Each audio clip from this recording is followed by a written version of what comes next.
함께 하시기를 원합니다. 우리 예수 그리스도 이름으로 말씀 증거하겠습니다. 우리 먼저 성경 말씀 같이 보시겠습니다. 요한계시록 2장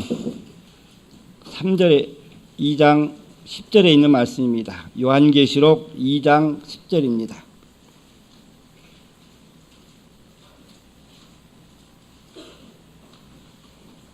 요한계시록 2장 10절에 있는 말씀입니다.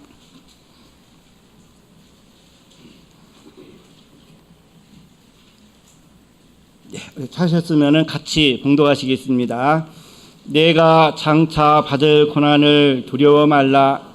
볼지어다 마귀가 장차 너희 가운데서 몇 사람을 옥에 던져 시험을 받게 하리니 너희가 10일 동안 환난을 받으리라. 내가 죽도록 충성하라. 그리하면 내가 생명의 면류관을 내게 주리라. 아멘. 우리 오늘 시간에는 제목을 충성된 자 그랬습니다. 그래서 오늘 충성된 사람이 어떤 사람인가라고 하는 것이죠. 그런데 이 충성이라고 하는 말이 주로 어디에서 많이 사용하는가요? 교회에서 사용하죠. 이거 성경에 있잖아요. 그러나 교회보다는 군대 같은데, 또 조직이 있는 곳, 상하 계급이 있는 곳, 우리 일하는 곳에서 윗사람에게 참 최선을 다해서 섬기는 것, 우리 이것을 충성이라고 그러죠. 그래서 이 충성이 정말 그러한 의미로서 충성인가 하고 이렇게 좀 찾아봤습니다. 그랬더니 우리 말씀의 의미는 충성이라고 하는 의미도 들어갑니다. 그런데 우리 그 말보다도 신앙 안에서는 충성이라고 하는 말보다도 어떤 말이 더 어울릴까요? 여러분들의 생각에는 신뢰, 그러죠? 신뢰하다라고 하는 의미가 더 많이 들어 있습니다. 그래서 우리가 하나님을 신뢰하기 때문에 하나님을 섬길 수 있죠. 하나님은 여러분들을 신뢰하기 때문에 여러분들에게 그의 사랑을 주시는 것입니다. 그러니 하나님과 우리와의 관계는 그냥 보통 사이의 관계가 아니라고 하는 것이죠. 우리는 가장 가까운 사이를 부부 사이 그러죠. 어쩌면 그 사이보다도 더 귀한 사이가 하나님과 우리와의 관계일 것입니다. 그런데 그 관계 속에 뭐가 필요하다고요? 여기에 본문에 있는 말씀 속에와 같이 충성이라고 하는 그 말이 필요합니다. 근데 이 말의 의미는 서로 간의 신뢰라고 하는 것이죠. 우리 신뢰를 다른 말로 표현하면 이런 말로 표현될 수도 있습니다. 믿음이라고 표현할 수도 있습니다. 그죠? 믿음. 그래서 하나님께서 아브라함을 택할 때 아브라함이 뭘 보고 택했냐면은 그의 믿음을 보고 택했다 그랬습니다. 하나님께서는 그가 생활해오는 그런 모습을 보고 그가 나를 정말 믿고 있구나 하는 것을 알았다라고 하는 것입니다.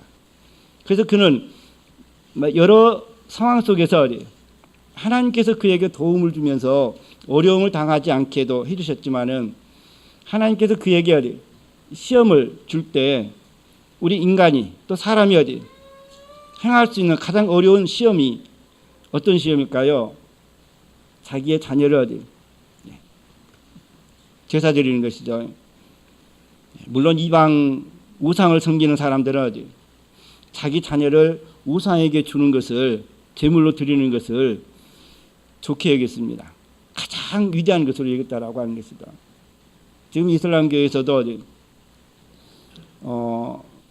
기독교와 아니면 세상과 전쟁을 치르고 있죠. 이슬람교는 테러를 많이 일으키고 있습니다.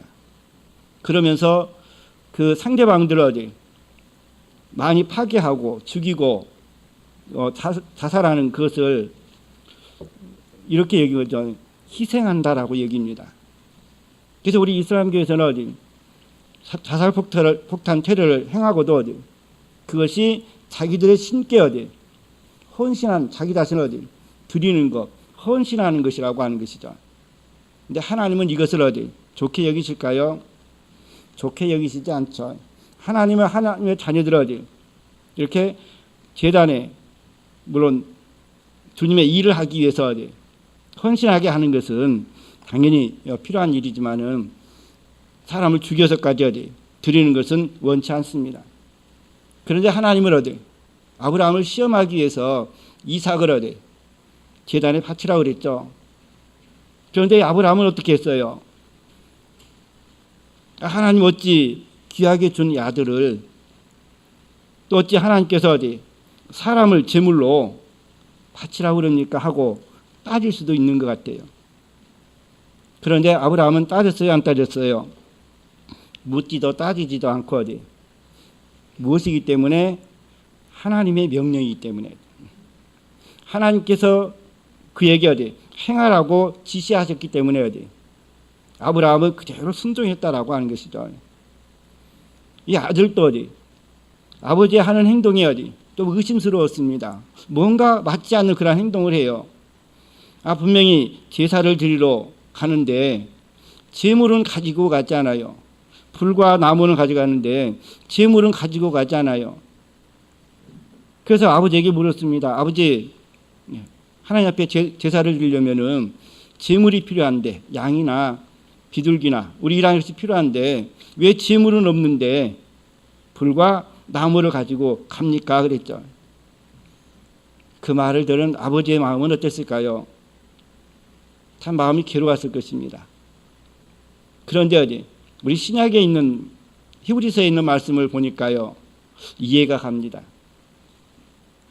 히브리서에 있는 말씀 보시면 뭐라고 그랬어요? 하나님께서 주신 그 아들을 하나님께 드리면은 하나님께서 그를 다시 살릴 것을 믿고 드렸다라고 말하고 있습니다. 그러니까 아브라함은 하나님께서 미리 양을 예비할 것을 아브라함은 몰랐지만 하나님께서는 예비하셨죠. 그러나 아브라함은 아브라함의 입장에서 이루어질지 모를 우리 그러한 생각이었지만은 하나님의 명령에 순종했다라고 하는 것이죠. 우리는 이것이 우리 성경에서 우리에게 보여주는 충성이라고 하는 의미입니다. 그런데 왜 오늘 우리에게 충성이라고 하는 말씀을 가지고 하나님 말씀을 증거할까요? 우리 제목과도 연관이 있는 것 같아요.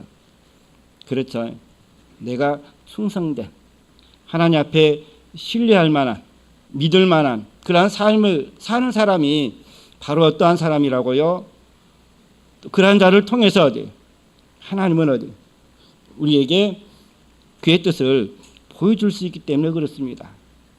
그런데 하나님의 명령에 순종하지 못했던 사람도 있죠.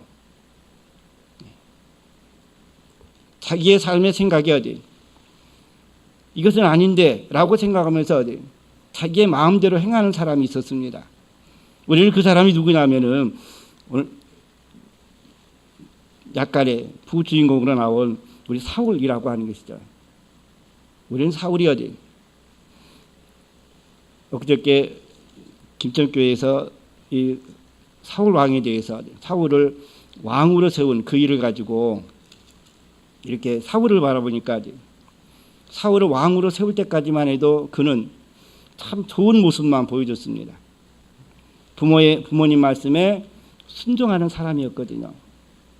또 그 양을 찾으러 여러 고을을 돌아다니면서 수고한 사람입니다. 그리고 3일이 지나니까요, 그는 이런 생각까지 했습니다. 혹시 아버지가 며칠 동안 돌아오지 않으니까 오히려 양은 고사하고 우리를 더 걱정할까 싶어서 부모님을 생각하는 그러한 사람이었습니다. 또 그런가 하면 그 외모를 보니까요, 다른 사람보다 키가 한 자나 더 큰 사람이라고 하는 것이죠. 그러니 그의 성품이나 외모로 봤을 때에는 충분히 누가 봐도 왕으로 세울 만한 그러한 모습이라고 하는 것이죠. 누구 한 사람 그를 왕으로 세워도 부족함이 없는 우리 그러한 모습이라고 하는 것입니다. 사람이 보기에. 그런데 실제로는 그랬는가요? 우리 실제로 그러지 못한 모습. 우리는 그 모습이 하나님의 뜻을 이루지 못하는, 그가 왕이 되었지만 실망한 왕이 되는, 우리가 신앙생활을 한다고 내 모습을 통해서 하나님은 실망해서는 안 되겠죠. 우리는 어떤 모습에 실망해서는 안 된다고요. 우리는 그것을 같이 한번 생각해 보고자 합니다. 왜 하나님은 사울을 신뢰할 수 없는 우리 그런 사람이 되게 있는가요? 신뢰할 수 없는 그런 사람이었는가요? 자, 우리 사무엘상 13장에 있는 말씀 같이 한번 보시겠습니다. 사무엘상 13장에 있는 말씀이요. 자, 우리 여기 있는 말씀 보시면은 사울이 첫 번째 불순종한 모습이다 그랬습니다. 그런데 뭐에 불순종했는가요? 이 사울이 왕이 되고 나서 3,000명을 데리고 3,000명을 데리고 믹바스 베델이라고 하는 곳에 갔습니다. 그래서 2,000명은 자기가 데리고 있고 또 1,000명은 그의 아들 요나단이 데리고 블레셋 지역을 갔다가 블레셋 지역의 한 지역을 전쟁을 치러 가지고 그 사람들을 물리쳤습니다. 그러니 블레셋 사람들이 요나단이 자기를 친 것에 분이 나가지고 친 것에 대항으로 이 블레셋 사람들이 군사를 모집했습니다. 자, 사울의 군대는 3,000을 모집해 가지고 자기가 2,000명 데리고 사울 왕이 2,000명 데리고 있고 아들이 1,000명을 데리고 다른 지역으로 갔다라고 하는 것이죠. 그러고 있는 사이에 블레셋 사람들이 이스라엘 백성들과 싸우려고 몇 명이 모였냐면은 5절에 있는 말씀 보시면은요 이렇게 말씀하고 있습니다. 블레셋 사람이 이스라엘과 싸우려 하여 모였는데 병거가 3만이요 마병이 6천이요 백성은 해변에 모래같이 많더라 그랬습니다. 그런데 이때 이스라엘 백성들의 군대 상황은 어떻다고요?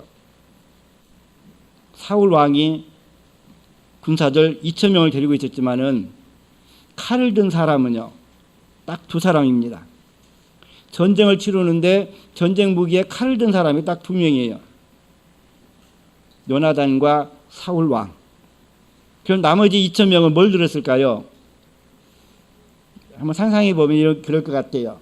꽃갱이나 나지나 몽둥이나 이런 것 주지 않았을까 싶어요. 그러면은 이 사람들이 전쟁을 치르려고 하는 그런 준비의 자세가 되는가요? 전쟁을 치르려고 하는 그런 사람은 아니죠.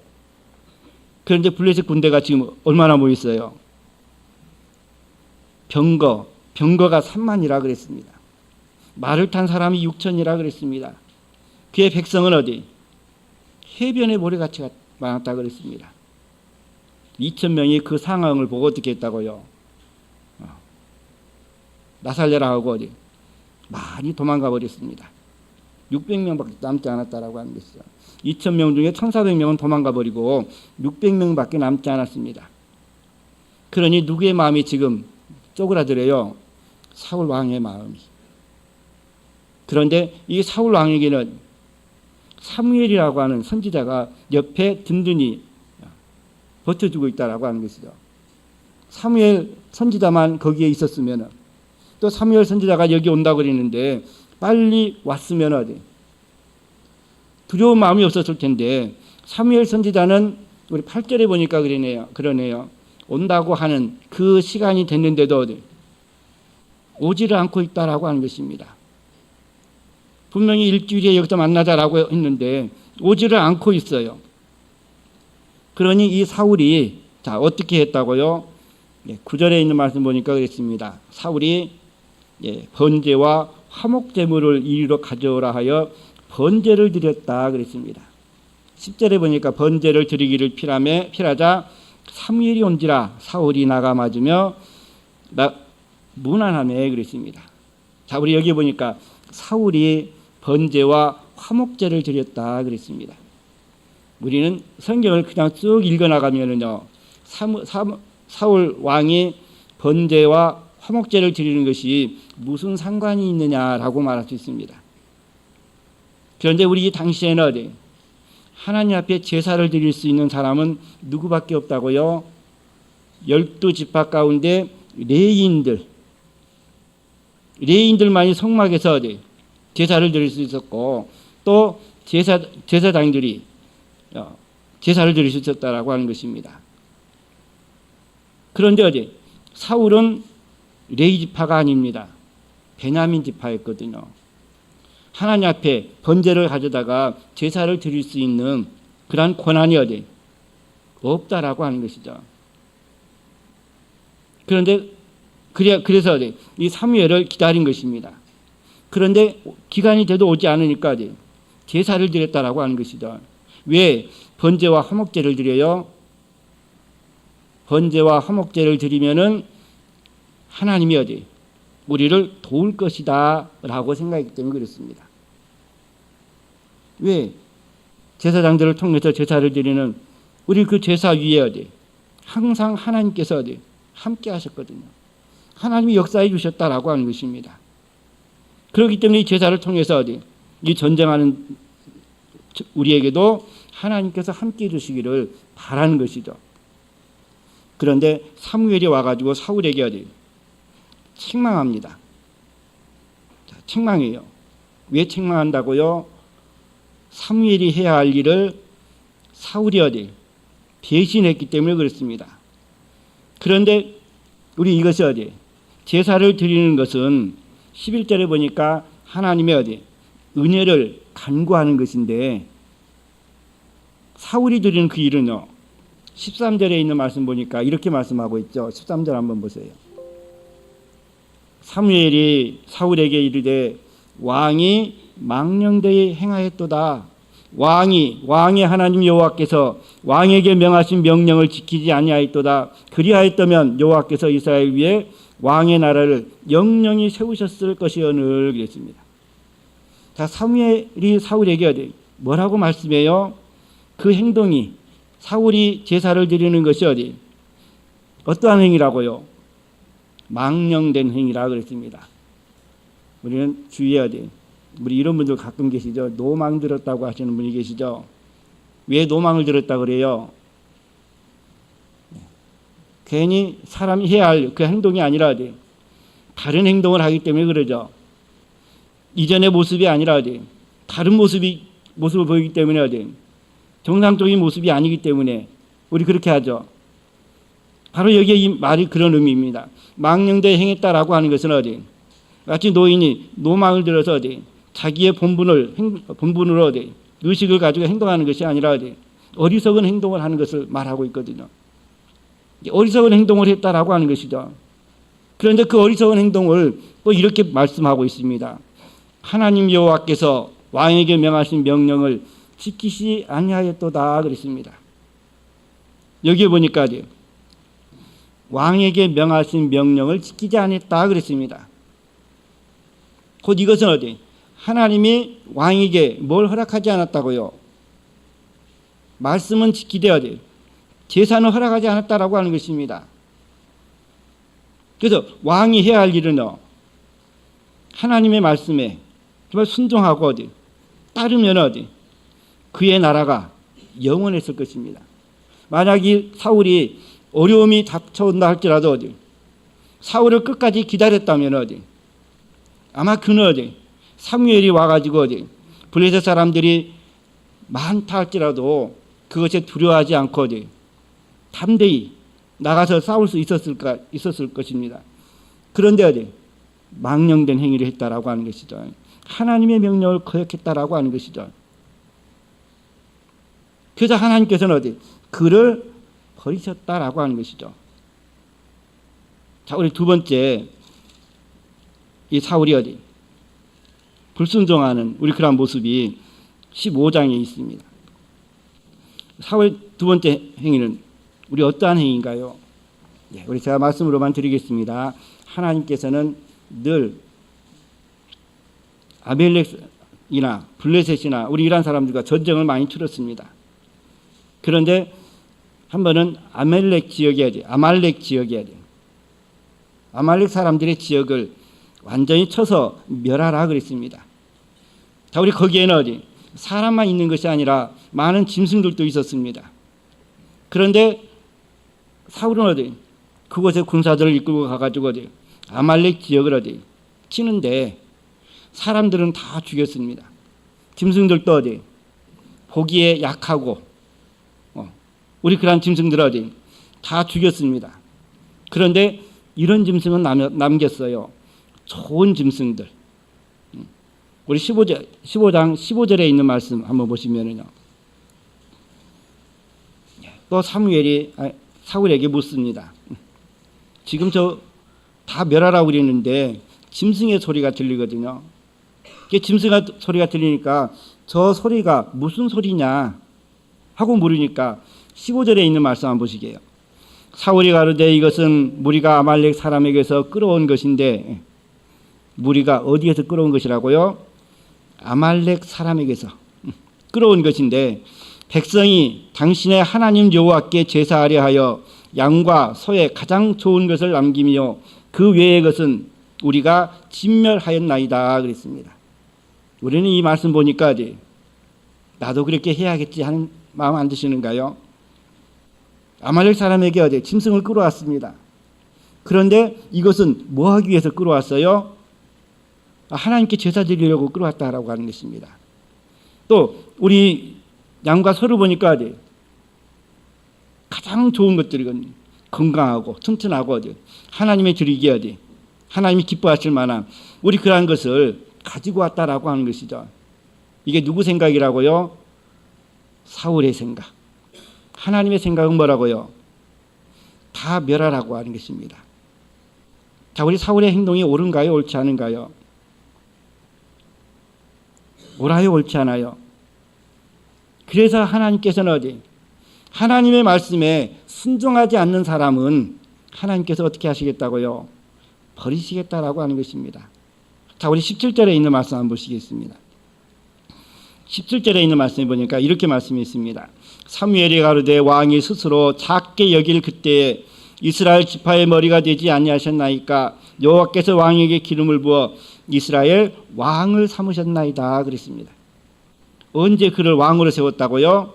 스스로를 겸손하게 여기고 작게 여길 때 하나님께서는 그의 중심을 보니까 선하고 아름다워 보였다라고 하는 것이죠.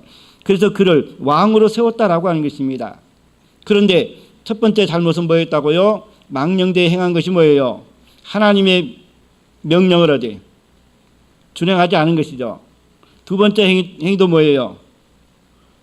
아말렉 사람들을 또 아말렉 사람과 짐승을 다 멸하라 했는데 좋은 것들은 남겼다라고 하는 것이죠. 하나님 앞에 드리려고. 우리 이것 또한 좋은 건 남기는 것이 좋은 것이 아니라 우리는 하나님의 말씀에 순종하는 것이 중요한 것이거든요. 우리의 신앙 생활이 그렇습니다. 그런데 우리가 하나님의 말씀을 모르기 때문에 때로는 지나가는 경우도 있어요. 우리 하나님의 말씀을 알고도 때로는 우리는 행하지 않을 때가 있습니다. 언제요? 내 몸이 좀 아프고 피곤하고 어려울 때 그 핑계로 우리가 조금 우리의 신앙생활이 게을러질 수 있다라고 하는 것이죠. 그래. 우리는 또 여러 가지 바쁜 일로 인해서 소홀히 할 수 있다라고 하는 것이죠. 우리는 이러한 것들이 우리가 하나님의 말씀을 아는데 내 마음이 찔림을 당할 수 있거든요.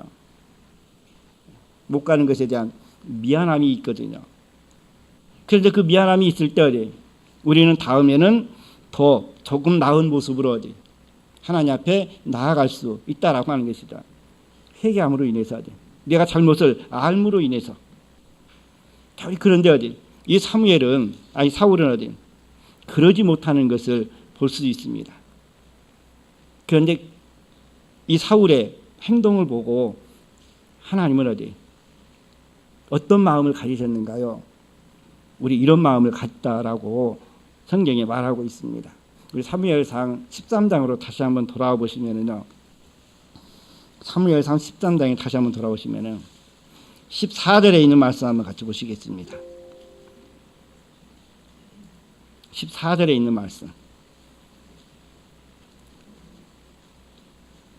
네, 같이 한번 읽어보실까요?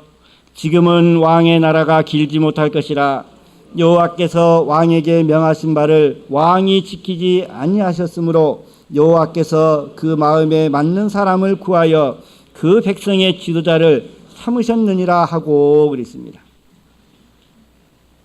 자, 지금 하나님께서 어떤 마음을 가지고 계시다고요? 지금 사울 너는 내 말을 듣지 않았기 때문에 어디? 내가 너를 왕위에서 어디? 그만두게 할 것이고 어떤 사람을 이 백성의 지도자로 삼는다고요? 누구의 마음에 맞는 사람? 하나님의 마음에 맞는 사람. 하나님의 마음에 맞는 사람을 어디? 지도자로 삼는다라고 하는 것이죠.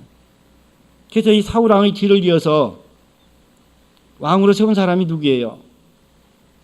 다윗이죠. 하나님은 그 다윗을 어떻게 말씀하고 있다고요? 우리 성경에 우리 영은의 주제 말씀에 보시면 어디? 사도행전 13장이었던가요? 22절에 있는 말씀이요. 한번 보시겠습니다. 사도행전 13장 22절, 23절에 있는 말씀 같이 한번 보시겠습니다.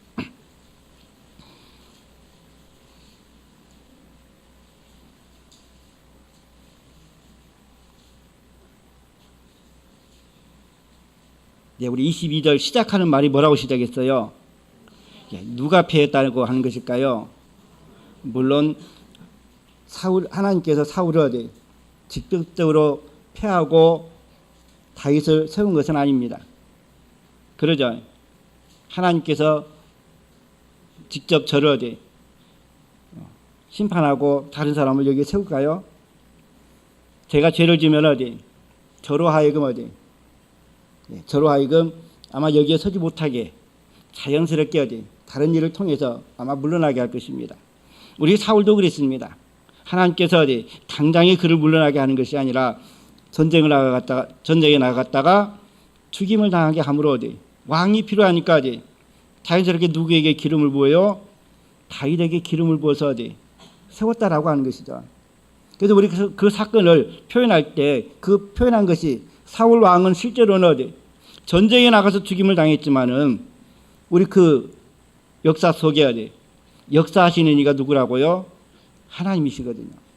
그래서 22절에 사울을 패하시고 하는 말입니다. 하나님께서요. 그리고 누구를 왕으로 세웠다고요? 다윗을 왕으로 세우시고 증거하여 가라사대 내가 이새의 아들 다윗을 만나니 내 마음에 합한 사람이라 내 뜻을 다 이루게 하시리라 하시더니 하나님의 약속하신 대로 이 사람의 씨에서 누구를 낳게 했어요? 이스라엘을 위하여 우리를 구원하실 자 구주를 세우셨으니 곧 누구라고요? 예수님이라고 하는 것입니다. 지금 우리가 누구 때문에 우리 이 자리에 있어요? 예수님 때문에 이 자리에 있죠. 우리는 그를 누구를 통해서 오게 했다고요? 하나님의 뜻을 이루게 하는 이 다윗의 후손을 통해서 이루게 했다라고 하는 것이죠. 자, 우리 그러면 하나님께서는 어디? 그의 마음에 합한 사람을 어디? 세워서 지도자로 세운다 그랬습니다. 그러면 그가 어디? 어떤 모습을 통해서 어디? 하나님의 마음에 합한 그러한 삶을 살았는가 하는 것을 어디? 저희들에게 가르쳐줘야죠. 그냥 그가 왕이 됐고 어디? 그의 후손으로서 예수님이 나왔다라고 하는 것이 아니라 그의 삶을 통해서 어디? 그는 하나님 앞에 어디? 이러한 아름다운 모습들을 하나님의 마음에 합당한 그러한 삶을 살았다라고 하는 것을 비춰주고 있거든요. 자, 우리 어떻게 우리에게 보여주고 있을까요? 우리 사무엘상의 16장에 있는 말씀 한번 보시겠습니다. 사무엘상 16장.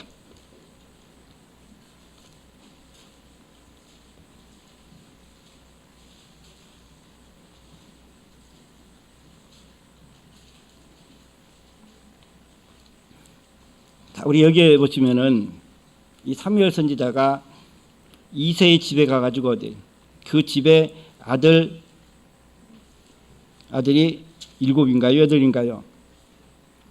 예, 8이죠. 예, 아들이 8입니다.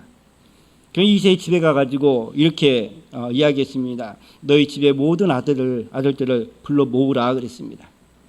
그래서 이세는 어디 그 집안에 있는 모든 아들들을 불러 모았습니다. 다 뭐하기 위함이냐면은 기름 붓기 위함입니다.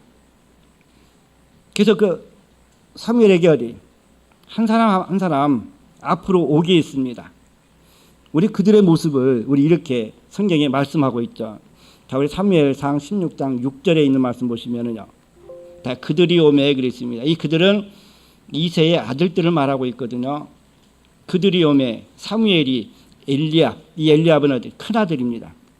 그 큰 아들을 보고 마음에 이르기를 여호와의 기름 부으실 자가 과연 그 앞에 있도다 하였더니 여호와께서 사무엘에게 이르시되 그 용모와 신장을 보지 말라. 내가 이미 그를 버렸노라. 나의 보는 것은 사람과 같지 아니하니 사람은 외모로 보거니와 나 여호와는 어디 중심을 보느니라 그랬습니다. 자, 여기 보니까 엘리압이 사무엘 앞에 오니까 사무엘은 그를 어떻게 봤다고요? 이전에 사울을 기름 부어 봤거든요. 근데 그의 모습과 견주어서 어디 결코 부족함이 없는 기름 부을 받을 만한 사람이라고 하는 것이죠. 그런데 어디 사무엘 선지자는 그렇게 봤는데 하나님은 어떻게 보셨다고요? 그는 아니다라고 하는 것이죠. 내가 그를 버렸다라고 하는 것입니다. 그러면서 하나님께서 뭐라고 말씀해요? 나는 어디 뭘로 보지 않는다고요? 이제 우리 사람들은 외모로 많이 보시죠. 말끔하게 차려입으면 그래도 신사 같고 어디 또 자기 어디 취향이 좋으면 어디 마음이 어디 좋아 보이고 그러나 어디 차림새가 어디 누추하면 어디 멀리 하고 싶고 하는 게 우리 사람의 모습인 것 같아요. 그래서 정말 우리 그 사람의 어디 심성은 모른다라고 하는 것이죠. 그러나 하나님은 어디 우리의 중심을 보신다 그랬습니다. 오늘 우리가 여기 앉아 있는 것도 그러는 것 같아요. 하나님께서 지금 우리의 뭘 보고 계셔요? 중심을 보고 계십니다. 그런데 우리의 중심에 내 생각은 내 자신이 정말 하나님의 사랑을 받은 자일까? 아니면 하나님께서 어디 나를 통해서 어디 어떤 일을 하고 계실까? 하고 이러한 마음이 우리 가운데 있을까요? 저는 우리 가운데 그러한 마음이 있으면 어디 정말 하나님이 나를 사랑하고 어디 나와 함께하고 계신다면 어디 우리 그러한 생각들을 어디 이루어 가시는 하나님이시라고 하는 것입니다. 우리 잠언에 이러한 말씀이 있죠. 마음의 경영은 누구에게 있어요? 내게 있습니다. 그래서 그 발걸음은 어디? 여호와께로다 그랬습니다. 발걸음을 인도하시는 하나님이시라고 하는 것이죠. 내 마음이 있을 때 어디? 하나님께서는 내 발걸음을 어디? 인도해 주신다라고 하는 것이죠. 그런데 마음의 결정도 없는데 어디? 하나님께서 어디? 알아서 해달라고요? 좀 쉽지 않은 것 같아요. 물론 그럴 수도 있겠죠. 하나님께서 지혜를 주셔가지고 어디? 일을 하게 하시기도 할 것입니다. 그런데 어디? 우리 할 수 있는 그런 사람에게 어디? 은사가 있어야겠죠. 능력이 필요하다라고 하는 것이죠. 우리는 그러한 것들을 어디? 때로는 스스로도 어디? 준비하고 예비해야 하는 것이죠. 우리 그것이 마음의 준비인 것 같아요. 그래서 이 선지자 앞에 어디? 첫 아들인 엘리압이 지나고 우리 8절에 보니까 아비나답 또 삼마 그리고 10절에 있는 말씀 보니까 7이 그 앞을 지나갔다 그랬습니다. 이 선지자의 마음에는 어디? 점점 갈수록 어디? 좋아 보이고 어디? 그도 기름 부을만 하다라고 어디? 충분히 마음의 준비를 하고 있는데 어디? 다 아니다라고 하는 것입니다. 그리고 다시 물었습니다. 이세에게 어디? 내 집에 이 아들이 전부냐 그랬더니 어디? 맏아들이 하나 있다, 말째가 하나 있다라고 하는 것이죠. 제일 작은 아들. 그가 어디 있느냐라고 물었더니요. 그가 어디에 있었어요? 양치는 데 있었습니다. 왜 아들을 다 데리고 오라고 그랬는데 막내 아들은 어디? 데리고 오지 않았을까요? 그만큼 그가 어디? 집안에서 하는 역할이 어디? 작았지 않았을까 싶어요. 부모의 눈에나 어디? 형들의 눈에나 어디? 다윗은 어디? 다윗은 천덕꾸러기 그러지 않았을까 싶어요. 그렇기 때문에 기름 부으러 왔는데 다 오라고 그랬는데 그는 빼놨다라고 하는 것입니다. 물론 하나님의 계획에 일부러 빼놨을 것이다 라고 생각하면은 우리 그럴 수도 있겠지만은 우리 여기 있는 내용으로 보면 말씀으로 보면은 그는 다른 형들보다는 신체적으로나 아니면 용모적으로나 아니면 능력적으로나 조금 부족했다라고 하는 것이죠. 그러나 그가 올 때까지 식사를 금하면서 그가 오니까 바로 그가 내 마음에 든 그다라고 하는 것이죠. 그리고 그에게 기름을 부어라고 있습니다. 우리 12절에 있는 말씀 보니까요. 이에 보내어 그를 데려오매 그의 빛이 붉고 눈이 빼어나고 얼굴이 아름답더라. 여호와께서 가라사대 이가 그니 일어나 기름을 부으라라고 하는 것이죠. 저는 이 말씀을 보면서 그랬습니다. 내가 하나님의 전에 있는 이것이 내가 하나님의 말씀을 전하는 하나님의 종으로 쓰임받은 이것이 아니면 지금 여러분들이 우리 이 시간에 하나님 앞에 나오는 우리 가운데 하나님이 인정하지 않았다면 하나님이 허락하지 않았다면 우리가 여기 있을 수 있을까요? 저와 여러분들은 하나님의 사랑받은 자 하나님께서 허락함이 있기 때문에 우리 이 자리에 있다라고 하는 것이죠. 그런데 우리가 이 자리에 있다 해도 우리 모습으로는 온전한 하나님의 뜻을 이루는 삶은 되지는 않은 것 같아요. 우리는 그에 또 필요한 것들이 있다라고 하는 것입니다. 우리 그것이 무엇일까요? 우리 다윗은 이러한 모습을 보여줍니다. 우리 17장에 있는 말씀 한번 보시면요. 17장 45절에 있는 말씀 우리 한 구절만 보겠습니다. 우리가 잘 아는 내용이니까요. 45절에 있는 말씀 한번 보시겠습니다.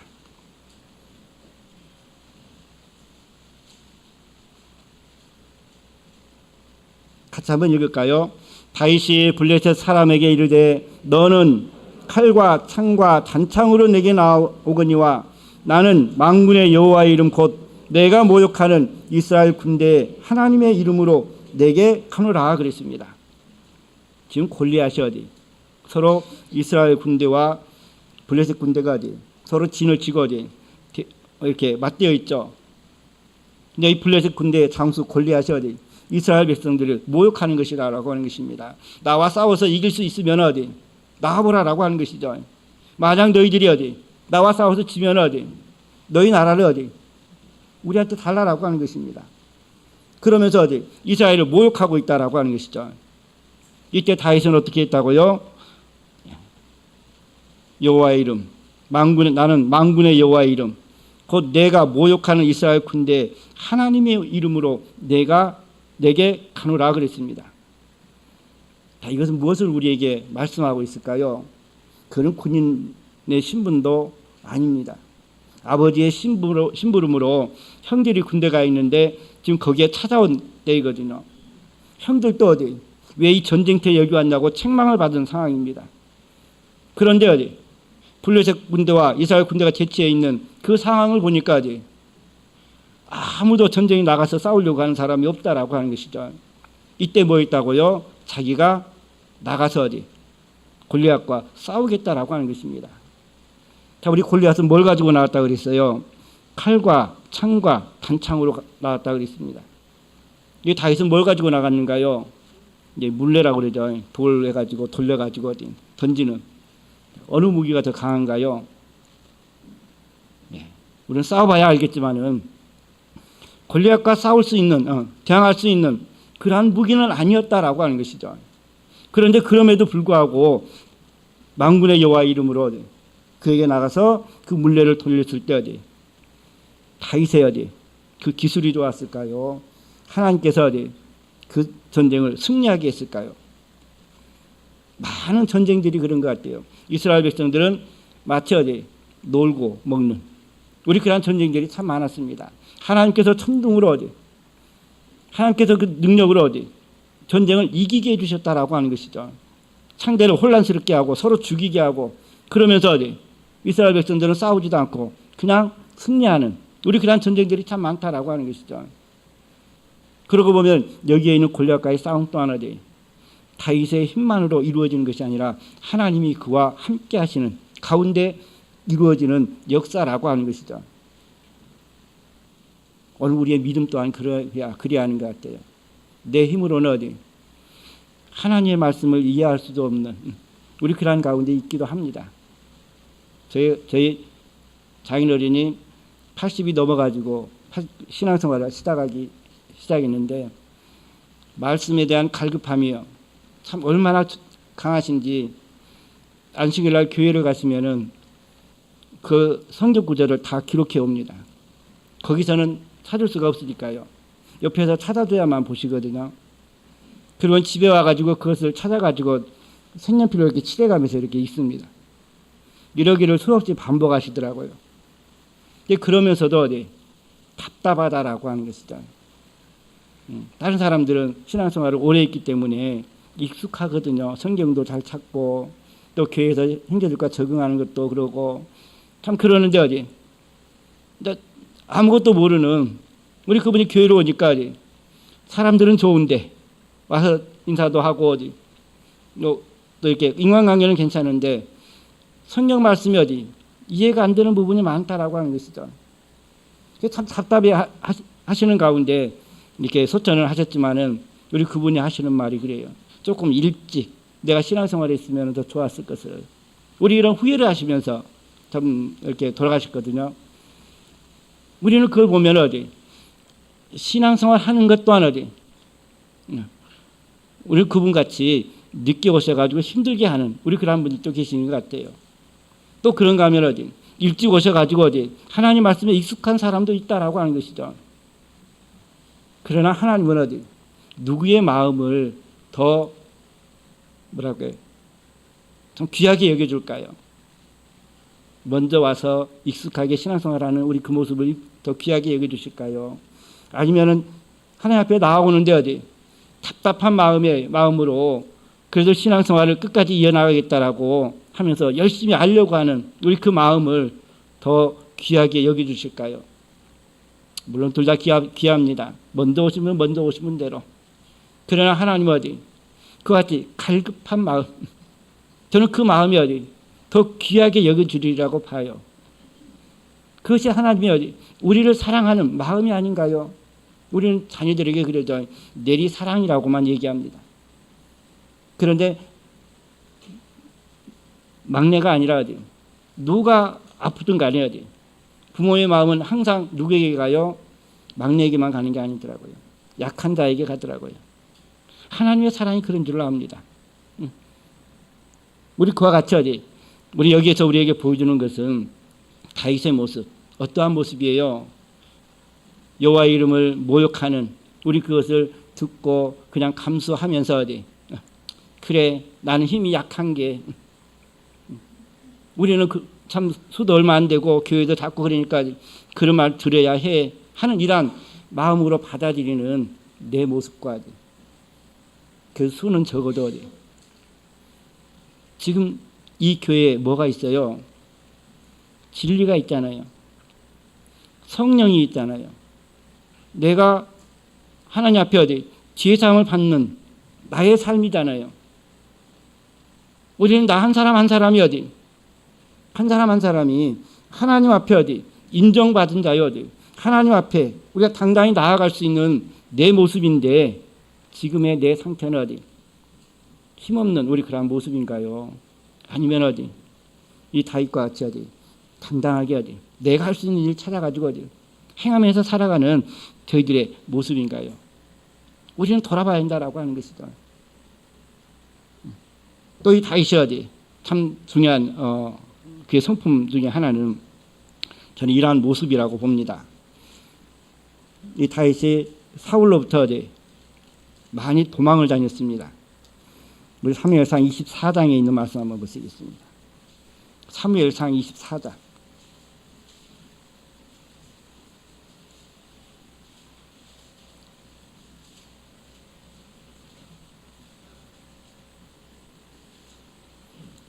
(5절) (6절에) 있는 말씀 한번 보시겠습니다. 사무엘상 24장 5절 6절에 있는 말씀이요. 사울 왕이 다윗을 죽이려고 어디 가는 곳마다 쫓아다녔죠. 그런데 우리 여기에서 와가지고는요, 우리 막벨라 굴이라고 하는 것이죠. 우리 그곳에 왔는데 어디 다윗이 저 굴 안쪽에 있을 때 어디 사울이 거기에 와가지고 어디 굴까지 와서 굴 앞쪽에서 어디 누워서 자고 있는데 우리 그의 어디 옷자락만 베고 어디 갔다라고 하는 것이죠. 우리는 그 일을 가지고 이렇게 표현했습니다. 그 다윗의 주위에 있는 사람은 어디 지금 사울이 저 앞에 있고 좀 쉬고 있으니 우리가 나가서 충분히 죽일 수 있는 우리 그러한 상황이 되니 어디 이제는 우리 악연을 좀 끊자라고 하면서 어디 옆에서 권했습니다. 사울을 죽이고 이제는 악연을 끊읍시다. 그런데 다윗은 어떻게 했다고요? 그의 옷자락만 베고 어디 그냥 뭘 떠났습니다. 우리는 그 모습을 이렇게 말씀해 주고 있거든요. 우리 5절 6절에 있는 말씀만 보겠습니다. 그리한 후에 사울이 옷자락 뱀을 인하여 다윗의 마음이 찔려 자기 사람들에게 이르되 내가 손을 들어 여호와의 기름 부음을 받은 내 주를 치는 것은 여호와의 금하시는 것이니 그는 여호와의 기름 부음을 받은 자가 됨이니라 하고 그랬습니다. 자, 지금 사울이 어떤 사람이라고요? 기름 부음 받은 사람이라고 하는 것입니다. 우리 참예수교에 들어오시면은 성령을 받으라고 얘기합니다. 우리 성령 받은 것을 뭘로 또 표현을 해요? 기름 부음 받는 자라고 하는 것이죠. 물론 본문에서는 우리 여기 사무엘상에서는 사울은 기름을 부음 받아 가지고 왕이 되었다라고 하는 것이죠. 그런데 이 왕은 어디? 하나님이 세우신 존귀한 자라 그랬습니다. 그런데 다윗은 그에게 어디? 무엇 행하는 것도 어디? 마음에 찔렸다 그랬어요. 왕이 옷자락을 자르는 것도 어디? 불손한 행동이다라고 하는 것입니다. 하물며 어디? 하나님의 기름 부음 받은 주를 어디? 내가 치는 것은 어디? 누가 금하는 것이라고요? 그래서 우리가 형제와 형제를 어디 미워하는 것은 어디? 형제가 형제를 미워하는 것은 뭐라고 그랬어요? 살인하는 것이라고 그랬습니다. 미워하는데 무슨 살인을 해요? 그죠? 그런데 꼭 사람의 목숨을 빼앗아야만 살인하는 것인가요? 미워하는 것도 살인하는 것입니다. 왜 미워하는 것이 살인하는 것이에요? 미워하는 것은 어디? 증오하는 것이거든요. 다시는 어디? 그를 보기 싫다라고 하는 것입니다. 그에 대한 좋은 마음이 가는 것이 아니라 어떤 마음이 가요? 악한 마음이 가거든요. 그 행동을 하나님은 어디? 살인으로 여긴다라고 하는 것이죠. 우리 여기 보니까 어떤 모습을 우리에게 보여줘요? 우리가 형제가 형제를 사랑하는 것은 어디? 우리의 당연한 모습이겠지만은 하나님께서 어디? 바라는 것이라고 하는 것이죠. 죽이는 것은 금하는 것이지만은 형제가 형제를 사랑하고 이해해주고 포용해주는 것은 어디? 하나님께서 원하시는 것이라고 하는 것입니다. 그래야 이 교회가 어디? 하나가 되고 화평이 있고 기쁨이 있고 사랑이 있고 그러는 것 아닌가요? 다윗의 일한 어디? 아름다운 마음들이 모여서 어디? 그를 왕으로 세우게 되고 또 그 왕을 통해서 어디? 하나님 이런 약속을 하죠. 내 위가 어디? 영원하리라 그랬습니다. 그의 한 사람으로 인해 가지고 어디? 그의 온 집안이 어디? 참 복을 얻는 삶을 살게 했다라고 하는 것이죠. 그리고 그를 통해서 누구가 나왔다고요? 예수님이 나왔다라고 하는 것입니다. 예수님을 통해서 어디? 뭘 이루셨어요? 우리 요한복음 19장에 그랬는가요? 십자가에 달려 돌아가실 때 마지막 말씀이 뭐예요? 마지막 말씀이 다 이루었다라고 하는 것이거든요. 예수님께서 이 땅에 오셔가지고 행하는 그 십자가에 달려 돌아가시는 것이 뭐 하는 것이라고요? 요한복음 19장 30절입니다. 다 이루었다 그랬습니다. 예수님께 이 땅에 오신 목적을 이루었다라고 하는 것입니다. 그는 그러기 이전에 이러한 말씀들을 남겼어요. 어떤 말씀을 남겼냐면은 예수님께서 이 땅에 오셔가지고 행하는 우리 그 일을 이렇게 말씀했거든요. 자, 우리 요한복음 10장 37절 38절에 있는 말씀 같이 한번 보시겠습니다.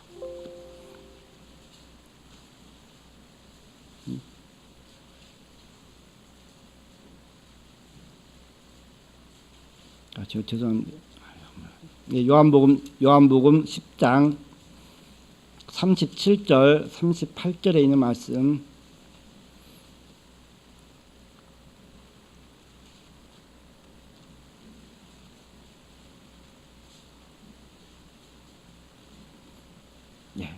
우리 이렇게 말씀했습니다. 예수님께서 이렇게 말씀했거든요. 만일 내가 내 아버지의 일을 행치 아니하거든 나를 믿지 말려니와 내가 행하거든 나를 믿지 아니할지라도 그 일은 믿으라. 그러면 너희가 아버지께서 내 안에 계시고 내가 아버지 안에 있음을 깨달아 알리라 하신대 그랬습니다. 예수님께서 이 땅에 오셔가지고 행하는 그러한 일들이 누구의 일이라고요? 하나님께서 우리에게 행하실 일인데 예수님께서 대신 행하셨다라고 하는 것입니다. 그래서 이렇게 말씀하고 있죠. 예수님은 믿지 않아도 뭘 믿으라고요? 그의 행하는 일은 믿으라라고 하는 것이죠. 그러면 아버지께서 하나님이 예수님 안에, 예수님이 하나님 안에 있음을 알게 될 것이다 라고 말하고 있습니다. 그러니 우리가 예수님께서 행하신 그 일들을 우리가 아는 것은 그 속에 역사하시는 이가 누구라고요? 하나님이시라고 하는 거. 하나님이 하시는 일을 예수님을 통해서 다 이루었다라고 하는 것이죠. 그래서 우리에게 이루었는데 그 이룬 것이 뭐라고요? 우리를 구원하시는 일이죠. 우리에게 영생을 얻게 하는 일이다라고 하는 것이죠. 그래서 우리 요한이서 17절에 있는 말씀 보시면은 이 세상도 그 정욕도 지나가되 오직 그랬죠. 이 세상도 정욕도 지나가되 오직 하나님의 뜻을 행하는 자는 영원히 거하느니라 그랬거든요. 하나님의 뜻을 행하는 자는 영원히 거한다 그랬습니다. 곧 하나님의 뜻대로 사는 자는 영원한 생명이 우리에게 있기 때문에 영원한 삶을 살아간다라고 하는 것이죠. 그러니 오늘 우리에게 우리 충성된 자 그랬습니다. 우리 충성된 자는 하나님의 뜻에 합당한 하나님의 명령에 순종한 그 삶을 살지 않아 우리 사울을 통해서 어떠한 삶이 하나님의 말씀에 마음에 합당하지 않는 모습인가 하는 것을 보여주고 있고 또 우리 다윗을 통해서는 어떻게 살아가는 것이 하나님의 마음에 합당한 것인가 라고 하는 것을 보여주면서 이 다윗을 통해서 예수님이 나고 예수님께서 이 땅에 행하시는 그 일을 통해서 우리를 구원하셨다라고 하는 것입니다. 우리는 지금 그 은혜로 지금 여기에 있다라고 하는 것이죠. 그러니 우리의 삶이 어떠한 삶이다라고요? 충성된 삶이다라고 하는 것입니다. 어디에서 충성하라고요? 그러면 어디에서 충성하라고요? 자, 우리 성경에 있는 말씀들 한번 찾아보시겠습니다. 신약에 있는 말씀을 한번 보겠습니다. 히브리서 3장 2절에 있는 말씀 보시면요. 잠깐만.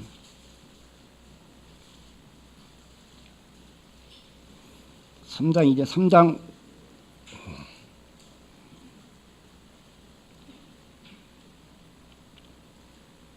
2절 한번 보겠습니다. 2절부터 우리 저기 4절 5절이 중요한 말씀인데요. 우리 2절 한번 보시겠습니다. 2절 저가 자기를 세우신 이에게 충성하기를 모세가 하나님의 온 집에 한 것과 같으니 그랬습니다. 자, 우리 여기 보면 자기를 세우신 이에게 자기를 세우신 이는 누구예요? 모세를 세우신 이는 누구라고요? 하나님. 그 하나님이 어디에 충성했다고요? 하나님의 집에 그랬습니다. 그래서 우리 4절 5절에도 있는 말씀 보시면은 집마다 지은 이가 있으니 만물을 지으신 이는 하나님이시라. 또한 모세는 장래에 말한 것을 증거하기 위하여 하나님의 온 집에 뭘로서 충성했다고요? 하나님의 온 집에 사원으로 충성했다 그랬습니다. 우리도 어디에 충성해야 한다고요? 우리 하나님의 집에. 모세만이에요? 아니면 어디? 우리 모두예요. 우리는 어제 저녁에 이러한 말씀을 했습니다. 하나님께서는 내 일을 내 것이라 그랬죠. 그러니 내인을 계수할 때는 어떻게 계수했다고요? 만 1개월, 1개월인가요? 100일인가요?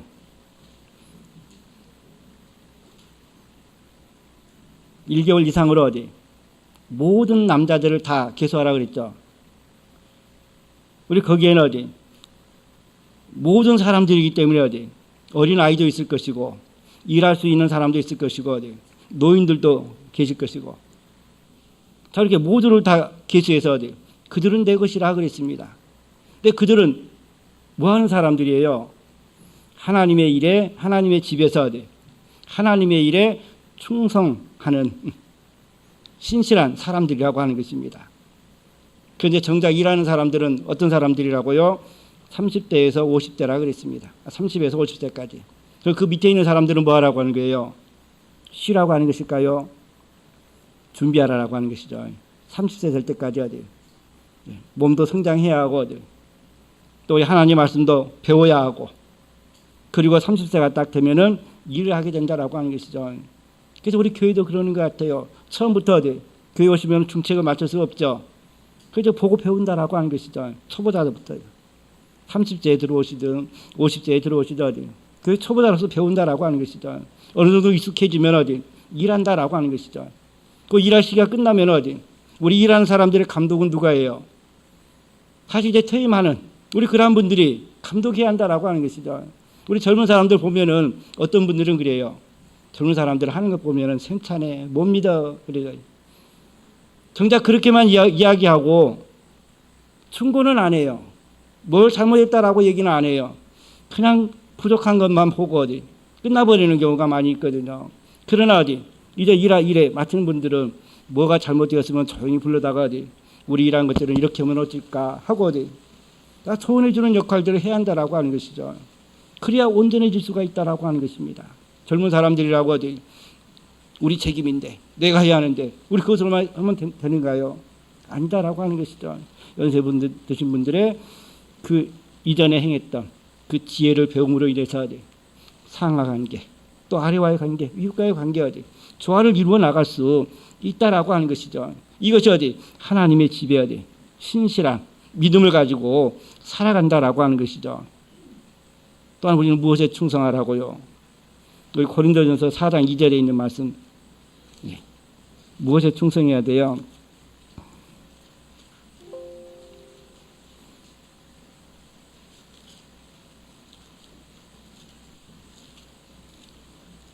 고린도전서 4장 2절에 있는 말씀.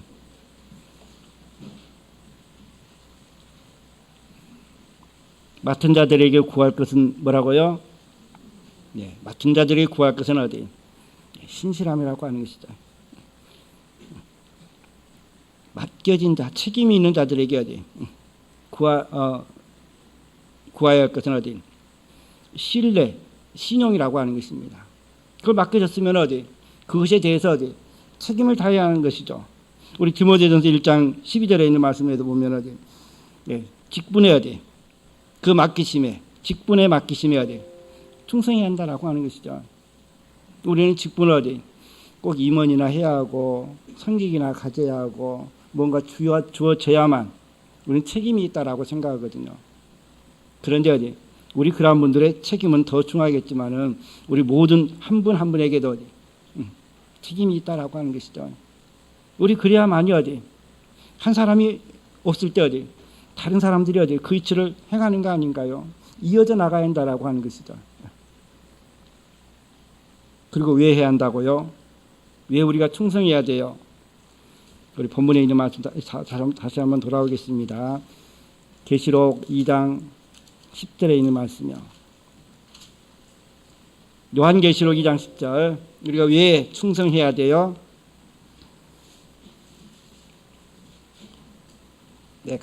다시 한번 읽겠습니다. 내가 장차 받을 고난을 두려워 말라. 볼지어다 마귀가 장차 너희 가운데서 몇 사람을 오게 던져 시험을 받게 하리니 너희가 10일 동안 환난을 받으리라. 내가 죽도록 충성하라. 그리하면 내가 생명의 멸류관을 내게 주리라 그랬습니다. 우리 소만학 교회에 편지하면서 그들에게 앞으로 있어야 할 일을 이야기하고 있습니다.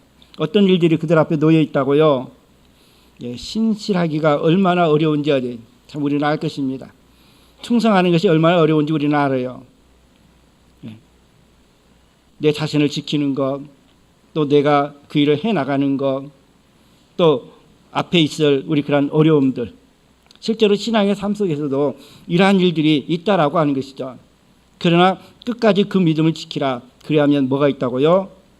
네, 마지막에 약속되는 하나님의 나라에서 얻을 생명의 면류관이 약속되어 있기 때문에 우리의 신앙의 삶을 얻어 중간에 그만두지 않는 우리의 믿음을 가져야겠다. 하다가 그만두면 어디 아니야만 못하다 그러죠. 그러나 이제 우리는 어디 발걸음을 띄어서 이제 한참 뛰어가고 있거든요. 우리의 발걸음이 어디 주님 앞에까지 도달할 수 있는 우리 그런 믿음을 가지고 어디 나아가서 어디 주님으로부터 주님께서 예비한 우리 생명의 면류관을 모두가 얻어가지고 어디 하나님의 영광에 나아가는 하나님의 영광을 얻는 그런 귀한 복된 하나님의 자녀들 되시기를 예수 이름으로 축원합니다. 우리 같이 묵도.